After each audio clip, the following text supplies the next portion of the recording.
Hello guys, this is Sachin Chauhan and welcome back to the another video.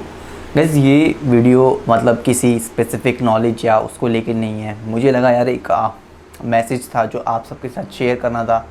मतलब ये like दिल की बात जो भी चल रहा है इस टाइम इंडिया में या पूरे वर्ल्ड में। सो बेसिकली क्या है कि यार जितने भी स्ट्रीट फोटोग्राफर्स हैं, ठीक है, जैसे मैं हूँ, हिमांशु भी है, अर्पित भी है या विपिन भी है, या मैक्सिमम नंबर ऑफ़ जो स्ट्रीट फोटोग्राफर हैं, ठीक है, क्या होता है उनका हमेशा वो अपनी किसी सेकंड जो चीज़ है, यानी कि उनकी जो फोटोग्राफी से वो अर्न नहीं करते, वो किसी और चीज़ से यानी कि स्ट्रीट से वो अर्न नहीं करते, वो दूसरा कुछ कमर्शियल प्रोडक्ट करते हैं या वेडिंग करते हैं। गाइस, मैं खुद स्ट्रीट फोटोग्राफी से अर्न नहीं करता हूँ। मैं जो अर्न करता हूँ वो मैं यूनिवर्सिटी में फ़ोटोग्राफी टीचर हूँ। मतलब मेरा ये पार्ट टाइम जॉब है। मैं 2 घंटे की क्लास देने जाता हूँ, मैं वहाँ से अर्न करता हूँ और मेरे पास जो भी पैसा आता है मैं उसे अपनी स्ट्रीट फोटोग्राफी में यूज़ करता हूँ।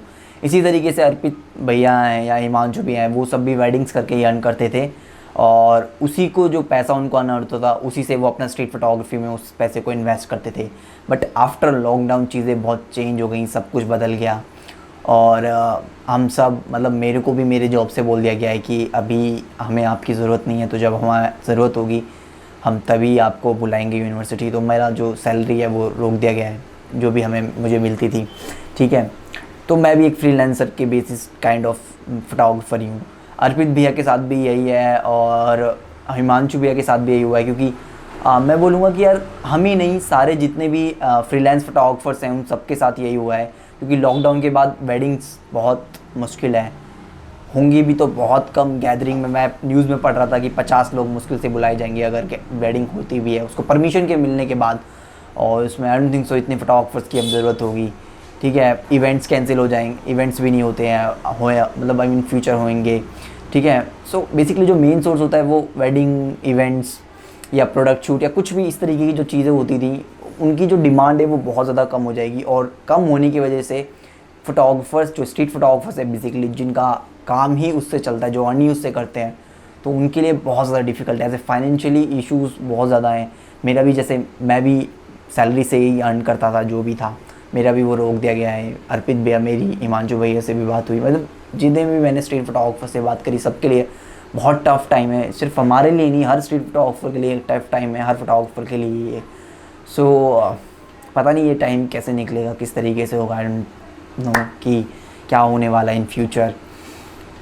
चल रहा है जिस तरीके से मैनेज कर रहे हैं चीज़ें। अभी यार मेरी बात हो रही थी अर्पित भैया से, हिमांशु भैया से, तो वो बोल रहे थे यार ठीक है जब तक हैं यहाँ पे हैं, फिर हम भी अपने अपने, जैसे ये सारे ये जो फोटोग्राफर्स हैं, ये जैसे अर्पित भैया इलाहाबाद से हैं, हिमांशु भैया चंडीगढ़ से हैं, तो वो अपने अपनी सिटीज़ में चले जाएंगे वापस। मैं भी देखूंगा कुछ टाइम के लिए, देखते हैं क्या होता है।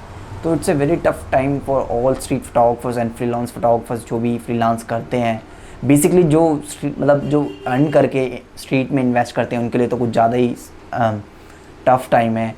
मतलब समझ नहीं आ रहा है कि यार इस सिचुएशन में किस तरीके से आपको रिएक्ट करना चाहिए। तो मुझे मतलब ऐसा कोई स्पेसिफिक वो नहीं है इस वीडियो का, मुझे लगा यार दिल की बात है तो शेयर करनी चाहिए। तो यही है कि hope so soon things will be fine और सब कुछ ठीक हो। मेरे को जहाँ तक एक आइडिया लग रहा है, कम से कम साल 2 साल लग जाएंगी चीज़ें सही होने में। उसी के बाद कुछ कवर अप हो पाएगा, चीज़ें और चेंज हो पाएंगी।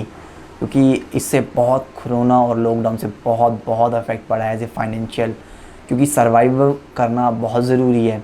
क्योंकि जिसका मेन सोर्स फोटोग्राफी है और वो बाहर जाके ही अर्न करता है, अगर वही रोक दिया जाएगा, गैदरिंग किसी नहीं होंगी, तो गैदरिंग नहीं होंगी तो फोटोग्राफर्स ही नहीं बुलाए जाएंगे, कोई वेडिंग नहीं होगा, सेरेमनी नहीं होगा, तो किस तरीके से मैनेज होगा। मुझे खुद समझ नहीं आ रहा है कि क्या करना है, कैसे क्या मैनेज होगा। ठीक है, आप फैमिली है, आपकी फैमिली है, फैमिली सपोर्ट करती है, लेकिन स्टिल ये सिचुएशन जो है बहुत क्रिटिकल है हर फोटोग्राफर के लिए। तो मैं यहाँ पे खुद से भी और आप सबसे भी रिक्वेस्ट करता हूँ, ठीक है यार, जो भी चल रहा है चलने देते हैं और आई होप बहुत जल्दी चीज़ें ठीक हों और फोटोग्राफी एक और स्ट्रीट, बेसिकली मेनली स्ट्रीट जो है वो एक अच्छे पाथ पे आए और चीज़ें सही हों जल्दी से जल्दी। सो सेफ़ रहें और घर में फ़ोटोग्राफी करें, प्रैक्टिस करते रहें।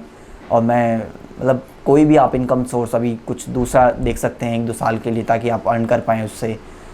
आई डोंट नो कि मैं क्या करने वाला हूँ, क्योंकि मेरा तो यही था जो है, मतलब मेरे को आता ही फ़ोटोग्राफी है, तो मैं इसी के थ्रू कर रहा था जो भी है।